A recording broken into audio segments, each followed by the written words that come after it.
Hello and welcome to the Business of the Business podcast. I am your co-host, JP John Poz, for the two-man power trip. Of course, joining me, the financial wrestling genius himself, Mr. Lavie Margolin. Lavie, how you doing today, sir?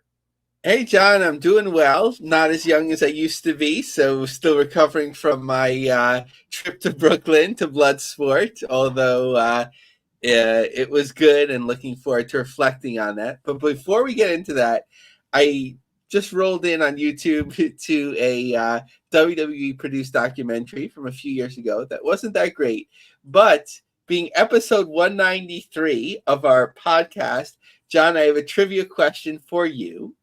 In Yes. the modern WWE time, so let's say within the last 25 years, which series ran for 193 episodes?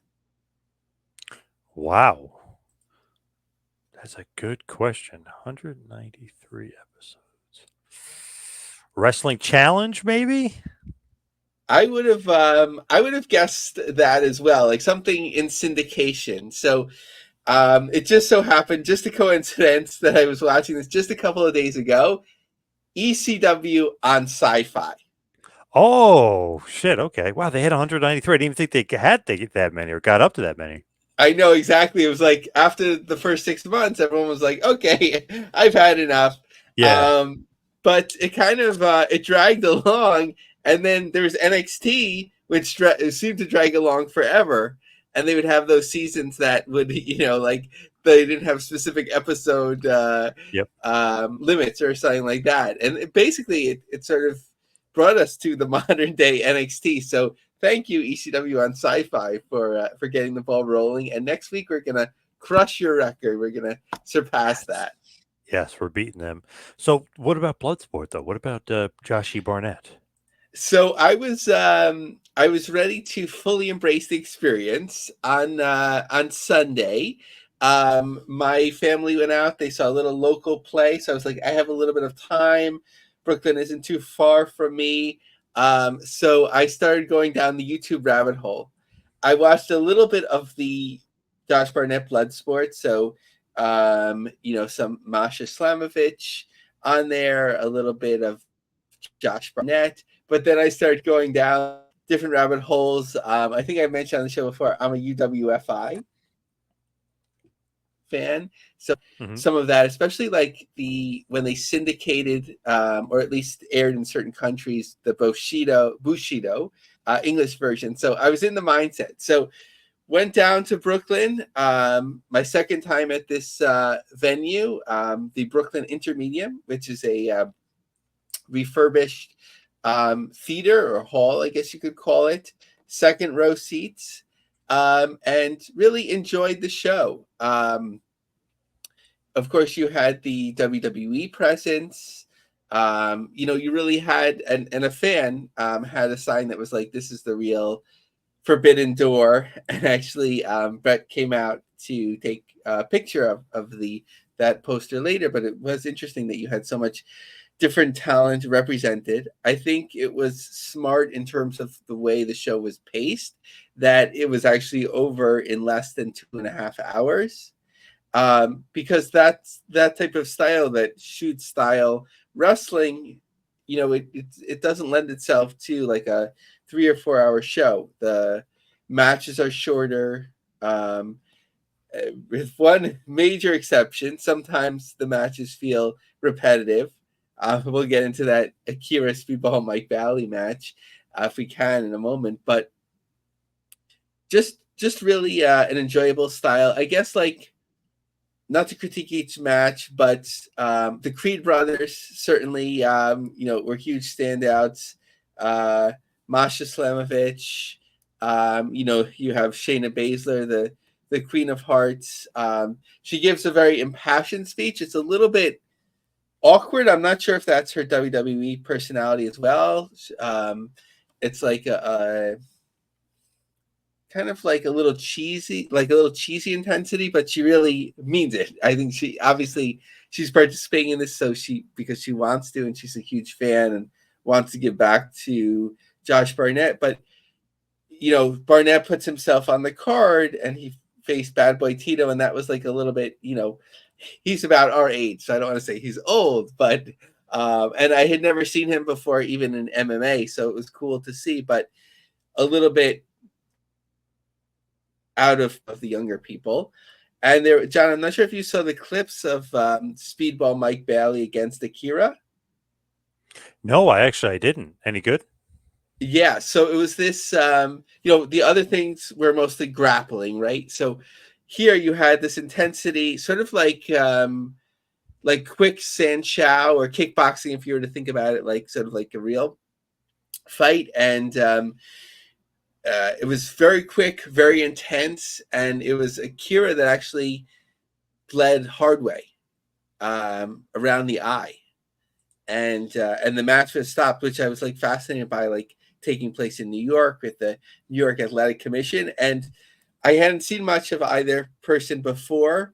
And like after that, I had tweeted out, I was like, they won me over. Like that was just like a really fascinating match. So without getting too deep into the matches and the star ratings and so on, so like where is it now? So obviously they have this relationship with WWE, at least for Bloodsport. I don't know if it goes through Josh Barnett, but I think a lot of it still would go through Brett Lauderdale, of course, in coordinating these elements with WWE talents that are under contract. So they're reliant on that. They're also reliant on somebody like Masha Slamovich that's under TNA contract, but obviously she's been GCW champion, and there aren't issues with getting her regularly. It's sort of semi-branded as GCW. Like the fans there, I think were GCW, were GCW fans. They were chanting GCW. They were ready to accept this variation because they knew what they were getting into, but it was GCW fans. And when there was breaks in the action, they would show GCW clips. And I think for this thing to grow, if there's that possibility, you sort of have to break it out and let it be its own thing. It's like, something, and I haven't watched it or attended it, but like something like, let's say, Joey Janela's Spring Break or Effie's Big Gay Brunch, like that's still pro wrestling, right? But here you're going for like a different thing, which you still call pro wrestling, but it's shoot style. And I think there is that, although some people consider it a little bit dated since MMA, I think it's unique to the market because you don't really see it on a semi big scale, whatever this would be considered. But it's not being done consistently, right? Like we don't know even when the next Bloodsport will be. Whereas if you were to do it once a month or 10 times a year, and what does it mean when Barnett is doing his own, like sort of a show in Japan that's sort of part of this, but it's sort of not.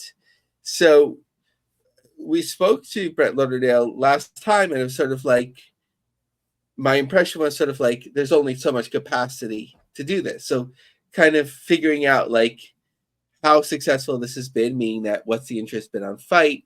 The show did sell out. It took it was, I think, just like a day or two before maybe. And this is a smaller venue. So it's not necessarily like super hot, but there's something here. And I'm thinking somebody has to give it a chance, whether that's GCW allocating like more resources to this to make it work, or Barnett seeking additional support or something, or if WWE is involved. We had heard about them having some interest in this, which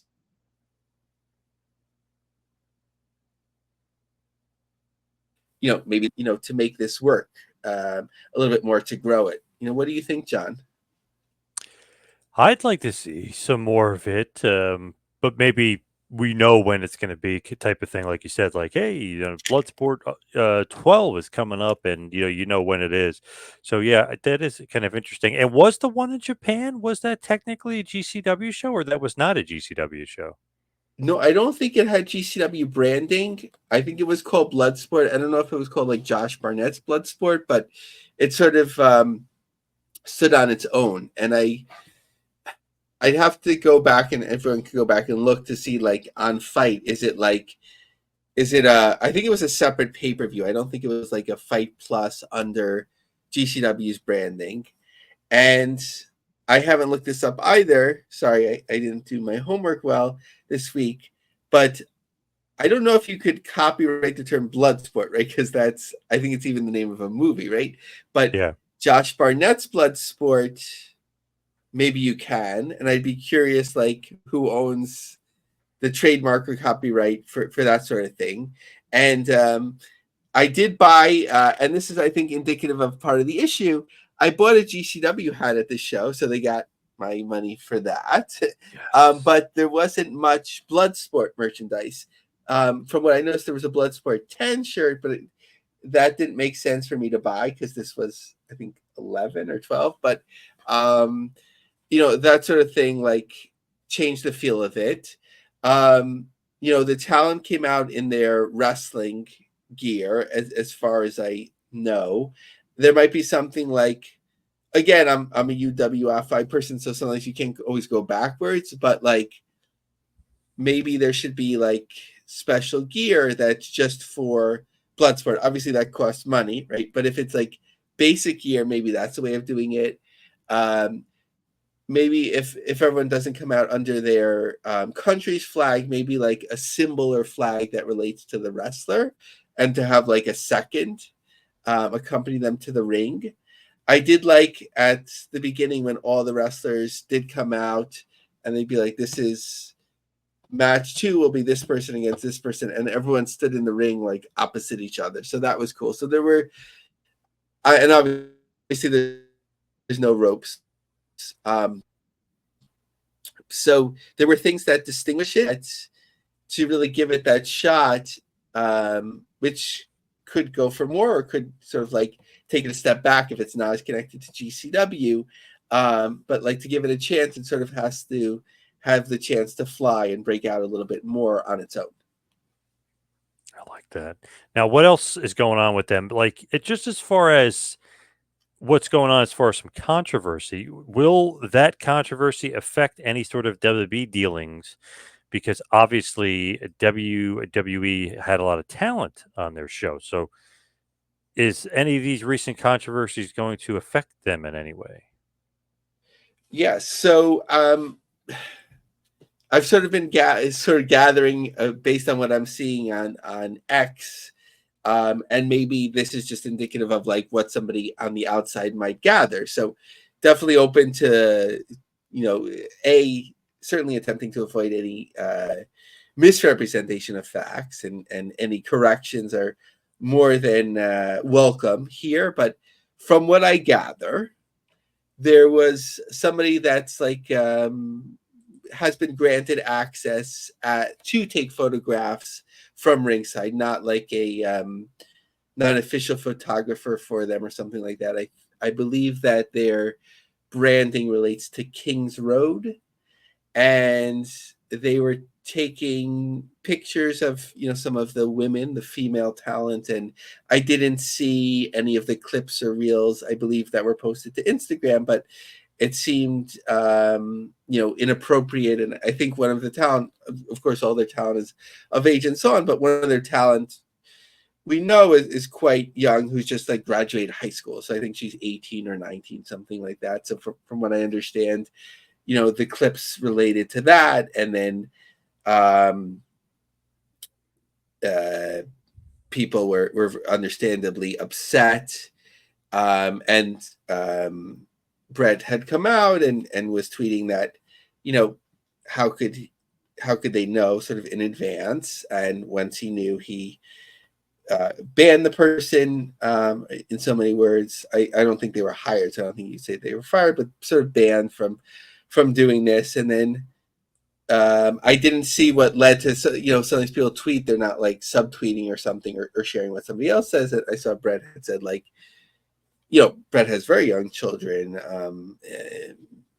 that he tweets about and so on, without mentioning anything about his family, but just to give context. So he was sort of upset and tweeting on X that people shouldn't talk about his family or his children, and Right. all that sort of thing. So like people are integrating one thing into another. Like from what I understand, about the issue, I can't see Game Changer Wrestling being to blame at all. Maybe there are some best practices that could be developed from something like this. Like, okay, once um, once you've seen that, somebody that's unaffiliated with the company is granting access to backstage or to photograph from ringside, maybe there's some sort of agreements or conditions under which this could occur to mitigate the situation happening in the future. But it's not like they were doing this and from what I understand, like being ignored for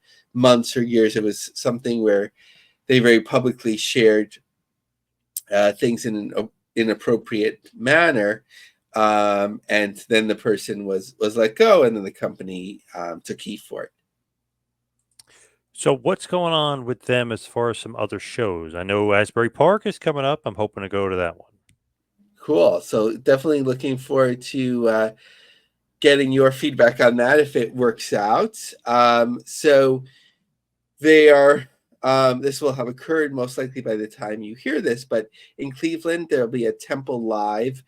They announced Matt Hardy for the show, which was interesting because I think TNA has a double shot in Florida, which we'll talk about later, which I believe the first night crosses over. We'll know in a moment.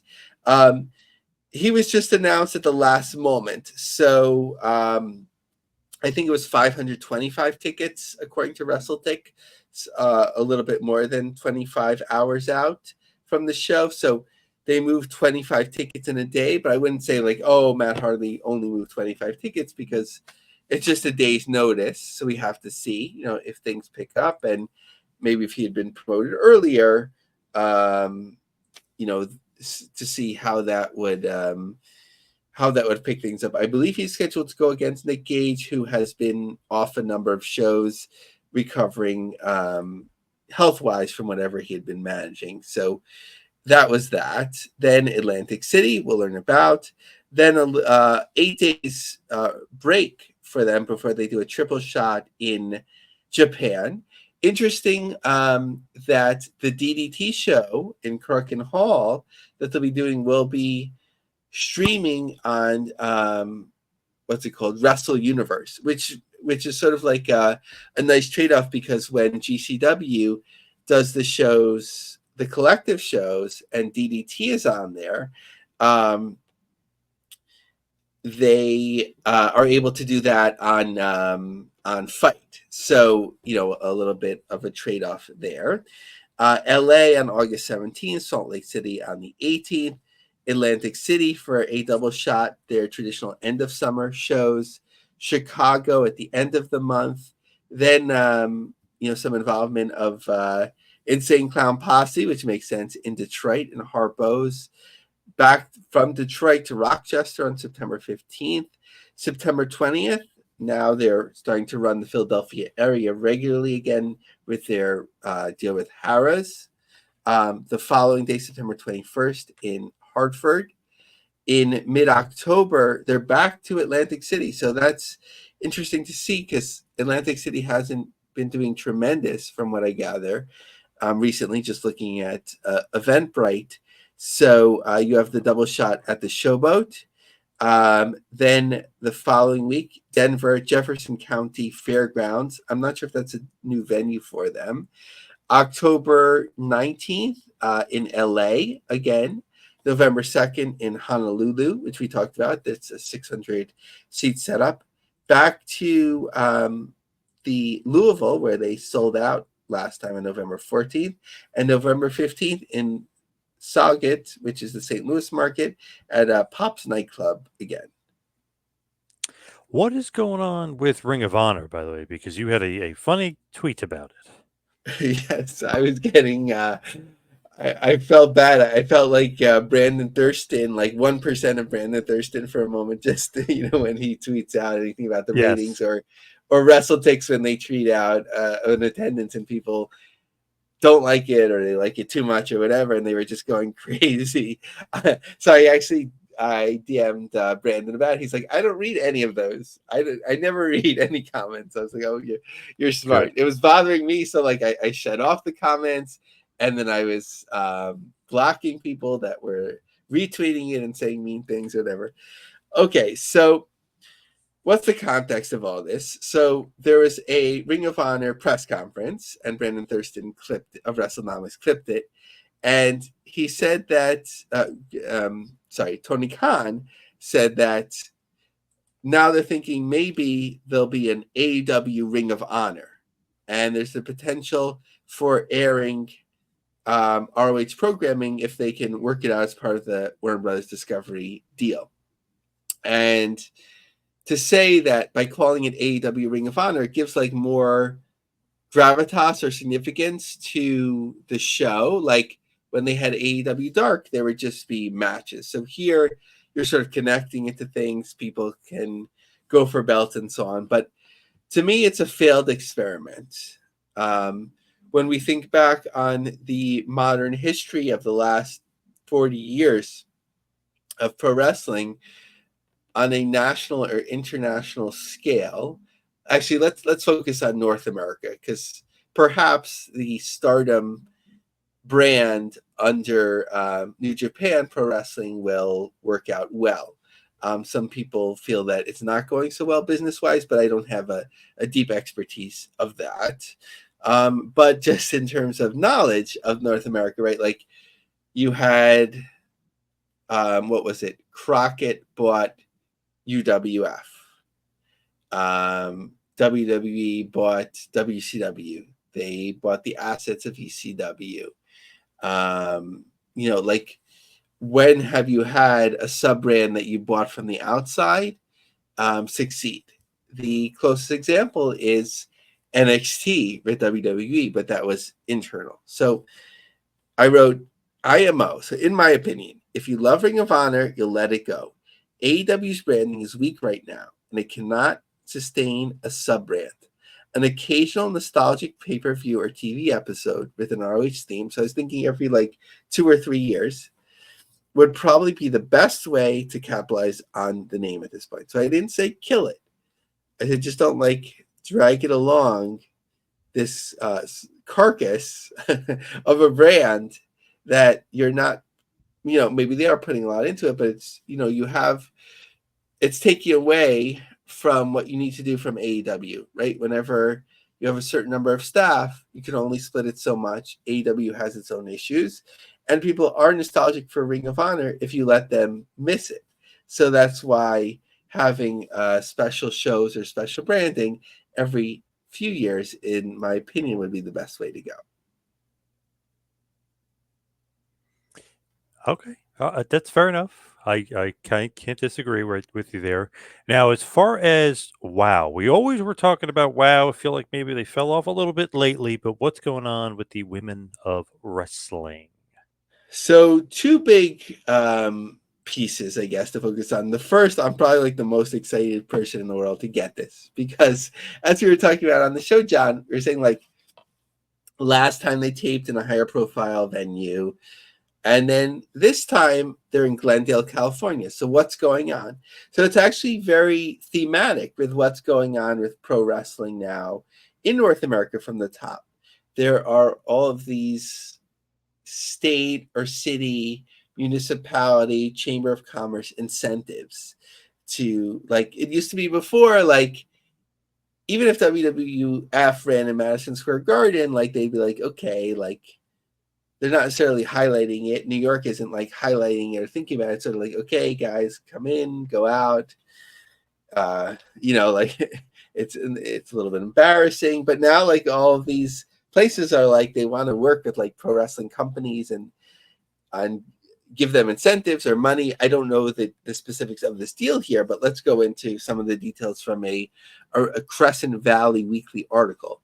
WOW comes to Glendale. The Glendale Chamber of Commerce and WOW Television Enterprises, LLC, actually, I should put that in my Google alerts, announced a first-of-its-kind alliance that will bring 8 worldwide televised live events to Glendale.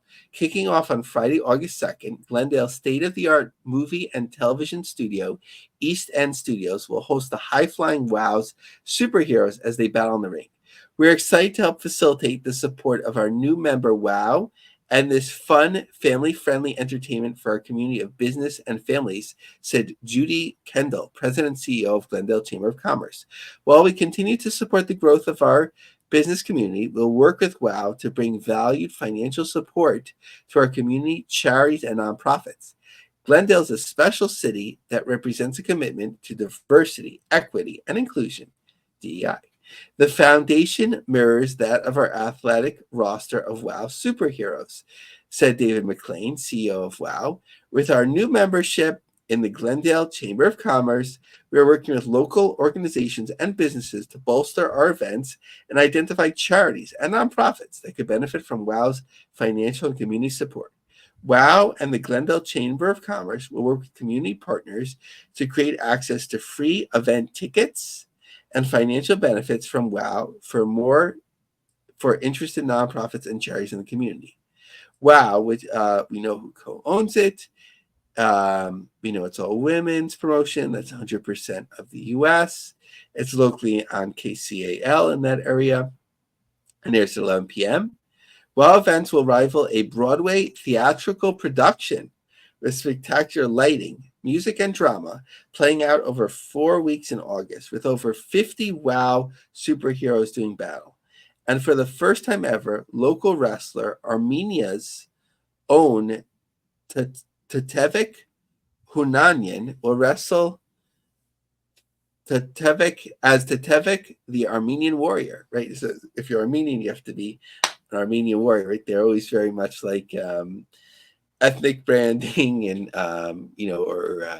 vocational branding, something like that. Boasted WOW's McLean location entries for the first live events will be the East End Studios back gate. Okay, so we don't need to know how to get in, but basically, and then it has something about getting free tickets if you're nonprofit or discounted. Okay, charitable and organization nonprofits are members of Glendale Chamber of Commerce are encouraged to email the chamber to secure special code for free tickets.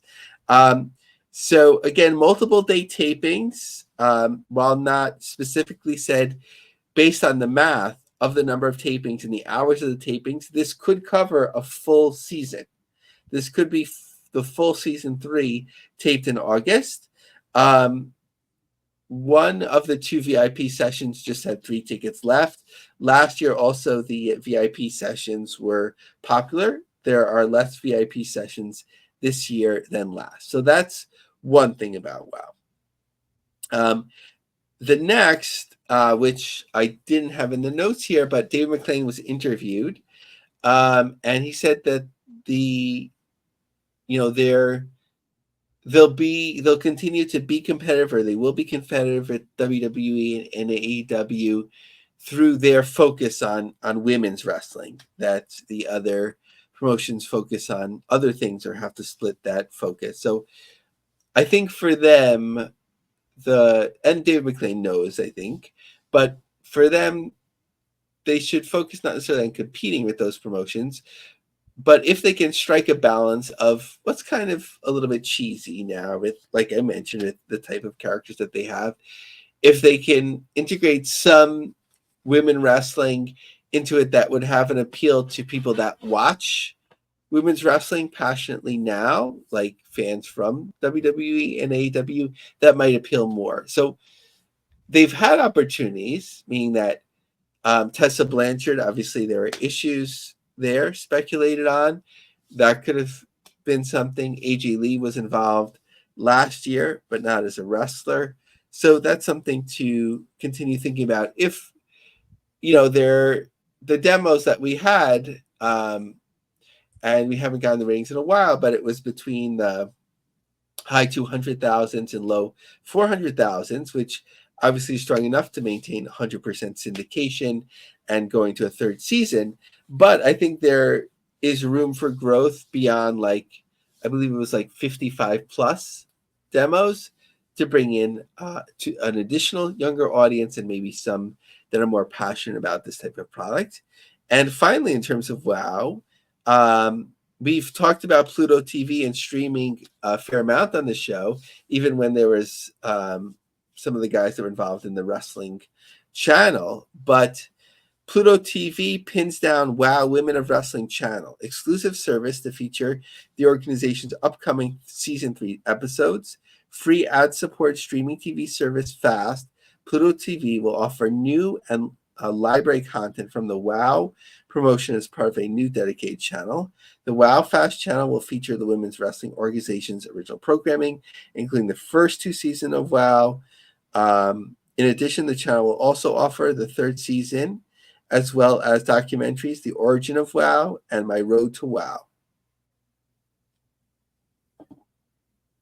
Now, as far as New Japan Pro Wrestling is concerned, what is going on? What's the latest? And are they adding Mercedes Moné to the show? Yeah, so before that announcement, tickets were slow in this entertainment sports arena venue in Washington, DC. 1,109 tickets, according to Wrestle Tickets, for a current setup of 2,778.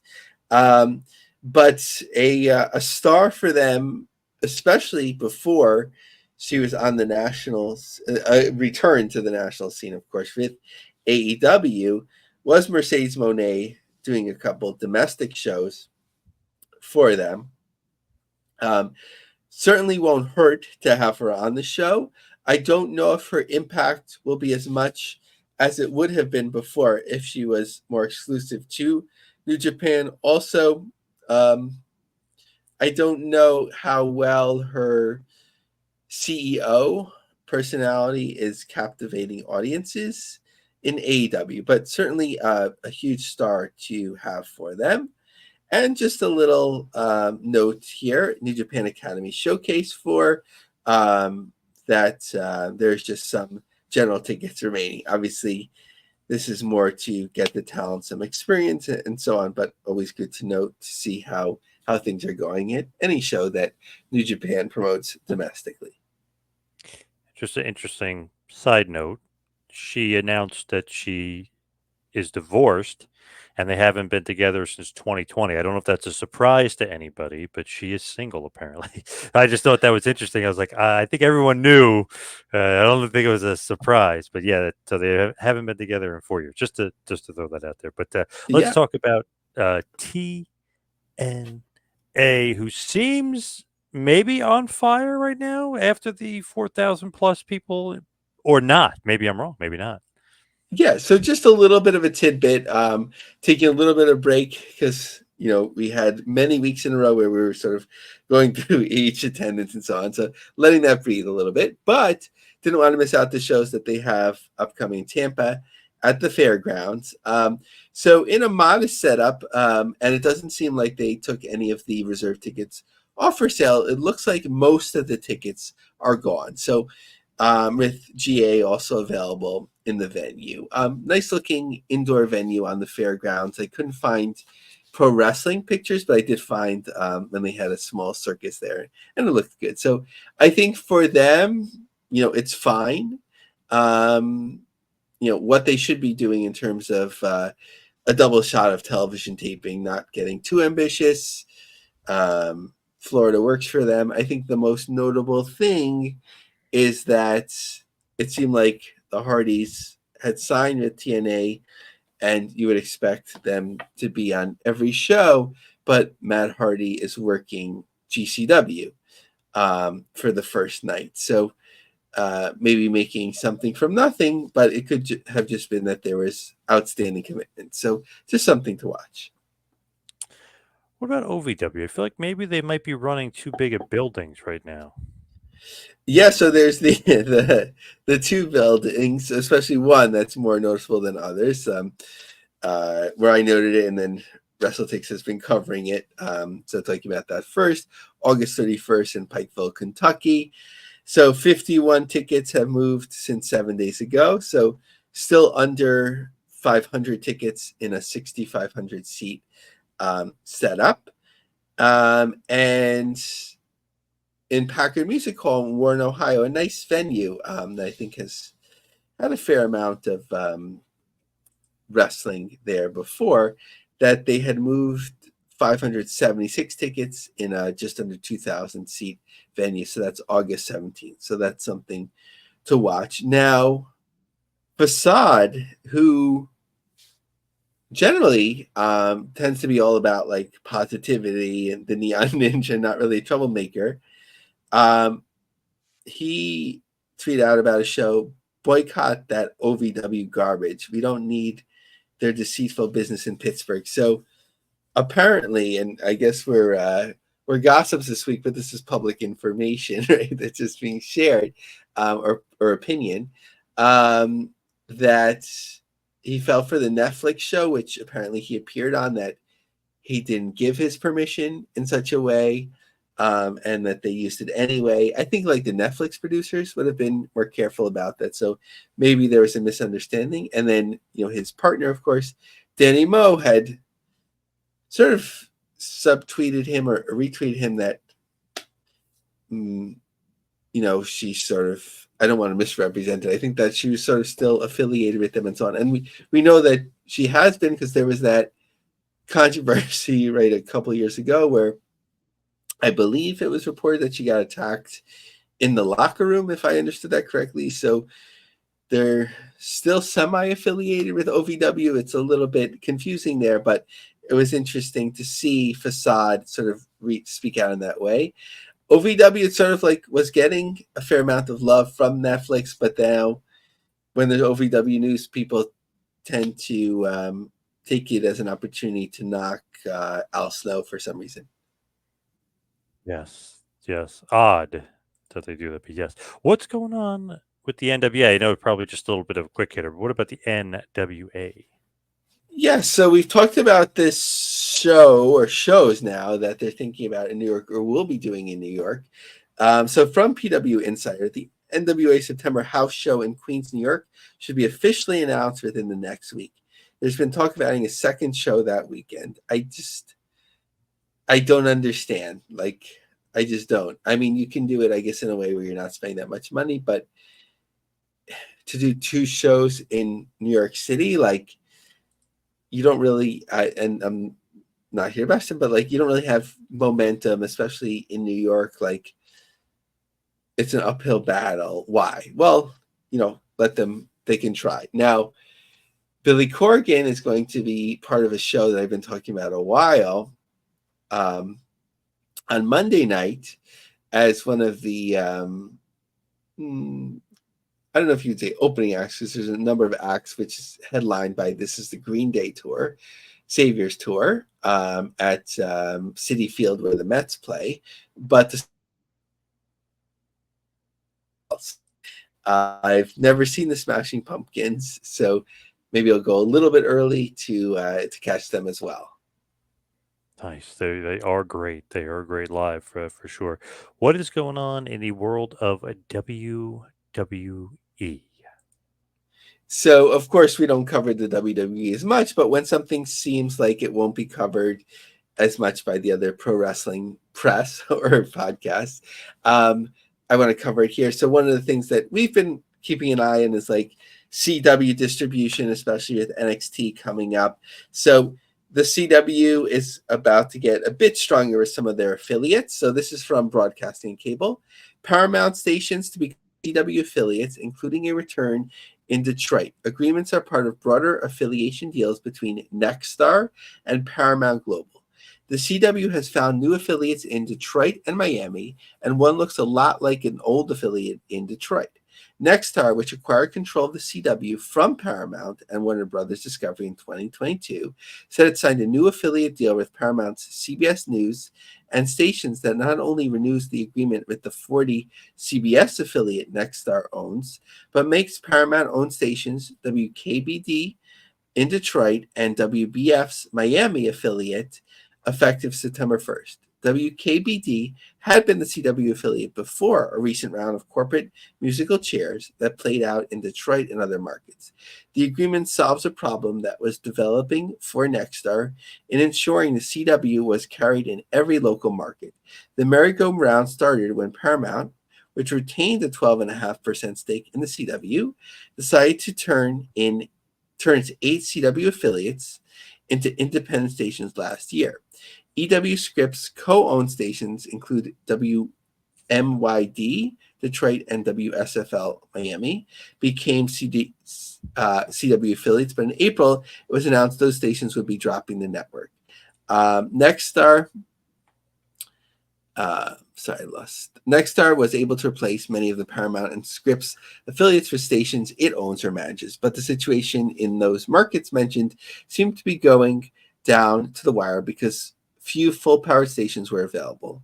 WADL Detroit, owned by Adele Broadcasting, nearly became the CW affiliate in Motor City, but an agreement to be inquired for WADL to be inquired by Mission Broadcasting for $75 million in a deal that would have been financed by Nexstar, which would also run the station under management agreements. The deal was terminated after the FCC approved the acquisition but imposed conditions that would have prevented Nexstar from controlling the stations.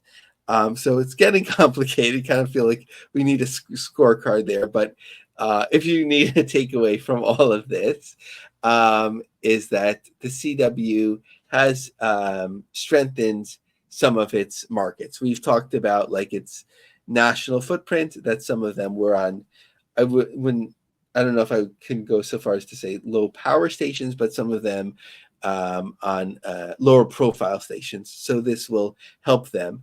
New York will probably remain on WPIX, but it's still there was still a ruling, from what I understand, that that they should not be able to do what they're doing on WPIX in terms of their programming and station ownership. So we'll see if they remain in New York City. I think people aren't talking about it too much, and it's a couple of months out. So I think they'll figure it out one way or another. What about reality of wrestling? What's going on with Raw? So Reality of Wrestling, our biggest Sunday breakout show to date with 189 fans at the Walker, Texas Arena.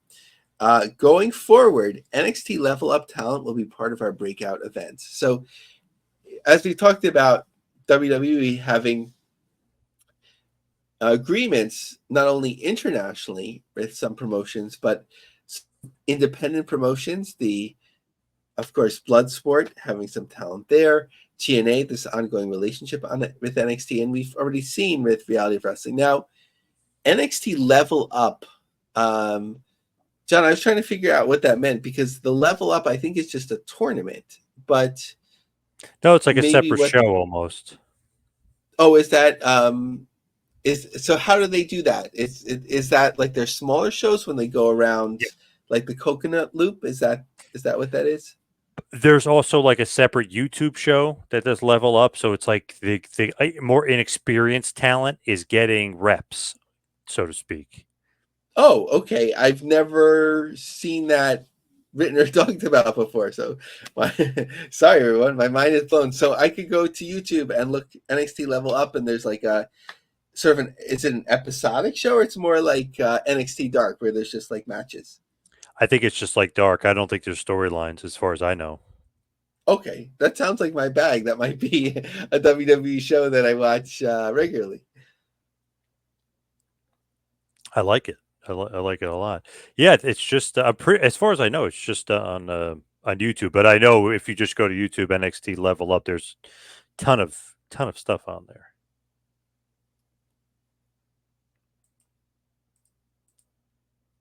As far as some other news, what else you got going on? Because I know there's a bunch of others. Yes. So in the interest of time, I'm going to summarize some points. So there was an interesting article from Lancaster Online. 3 Legacies Wrestling prepares for Red Rose Rumble 2 at Clipper Magazine Stadium. Now, John, have you been to, well, actually, probably not super far from you. I know it's sort of like a little bit outside the market, but Lancaster with the Amish and Dutch Wonderland, the amusement park. Have you been in that area? No, years ago though, I did go to a wrestling show in Lancaster, PA, with my longtime close personal friend Justin Credible. We went to Lancaster, almost ran out of gas. That was pretty scary. In the middle of nowhere with no gas station. But that's the only time I've been out there.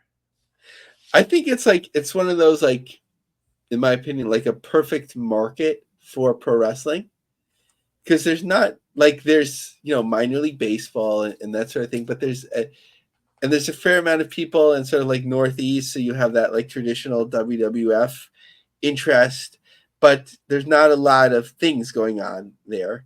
Um, so Ricardo Rodriguez has been building up this promotion for a while, and he always gets good press for it. So it's the second time in their minor league venue. So that's sort of like their highlight of the summer. So interesting article covering them. Now, for those that have read any Apter magazines in the 90s, everyone's familiar with the ECWA, Cheetah Kid, and all those sort of people, but certainly Christopher Daniels, Mr. Ooh La La. Yep. So Jim Kettner's Night of Legends is almost sold out. So they're doing like a special reunion show on August 3rd, which is really cool. Glad to see that that's having success. Coastal Championship Wrestling said that they sold out their show called Kumite 5. Now, I just saw them tweet out like their schedule for August, and they're doing 8 public shows, and there's 2 like private shows, maybe birthday parties or soul shows, whatever they are. So they're quite active. Now, I know that they were working on the Florida Championship Wrestling brand, but I haven't heard much about that since. But seems like something cooking there in Florida. AML Wrestling looked like they drew a nice crowd in Greensboro. And Smokies Stadium in Kodak, that's in Tennessee, they had a free wrestling show after the baseball game. Looked like it sort of like from the exit or the entrance leading into the parking lot, and looked like a lot of people stayed for that. So nothing major, but a fair amount cooking in terms of the independents, especially in the summer. It's that sort of season where you have shows in and around the baseball games and the fairs and that sort of ilk. Now, as far as AML and some of those other promotions going around, are they growing? Is the business growing here? Because it seems like there's some big crowds. Like we mentioned CCW too, obviously. It seems like there's some big crowds right now. I think I think it's sustaining. Like if you look at, of course, independent wrestling over the last 30 years and so on, like there'd be so many promotions that would be in and out, go on and whatever. And like you tend to see the same promotions now that are around, and they're not fly by night. And sometimes they do big shows and sometimes they don't. So I would say it's stable. Like there was concern, like especially within AEW pulling in so much talent, and when WWE was signing so many people to NXT, like who will be the draws and so on. But especially where you have different ways of reaching fans, that these things tend to find their own audience, whether it's former national stars or current stars that don't have a national stage that sort of like establish things on their own, or there's something, a newer talent that catches on. It's not always that this can replicate, but I think the independents are doing fine. I wouldn't say there's like a huge growth notably anywhere, but I think that there's ways of making money, and they're doing shows more consistently, and we're starting to see that this concept of paying to bring pro wrestling promotions in from chambers of commerce and so on, I think is only growing. So that will help when you don't have to shoulder all of the burden yourself, when there's some sort of municipality that's willing to pay you something, or at least give you resources. All right. I think that's going to wrap up the show for this week. Great stuff as always, Lavi. What else you got besides the LinkedIn group? What else you got? You can follow me on Twitter and Instagram at 2 Man Power Trip. Yes, so of course we are the official business podcast of PW Ponderings. We are distributed by the Creative Control Network, and you can check out my long form articles on lioncubjobsearch.com. And like you mentioned, John, join us in our LinkedIn group, The Business of the Business. Yes. Yes. All right. Thank you, everybody out there, for listening. See you right back here next week for a little business of the business. We'll see you next week, folks.